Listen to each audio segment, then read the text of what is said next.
நமது நாக்குபெட்டா டிவியில் இன்றைக்கு பாத்திர படைப்புகளிலேயே விஞ்சி நிற்கிற பாத்திர இலக்கிய தலைவி சீதை எப்படி ஒரு இலக்கிய தலைவியாக நிற்கிறாள்.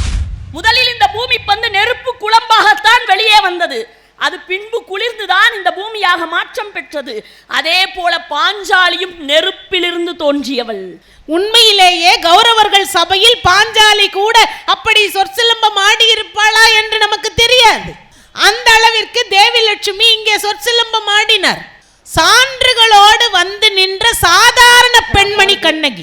பாஞ்சாலிக்கு முன்னரும் கண்ணகிக்கு முன்னரும் சீதையின் முன்னரும் மணிமேகலை புகை மூட்டமாக தெரிவாள்.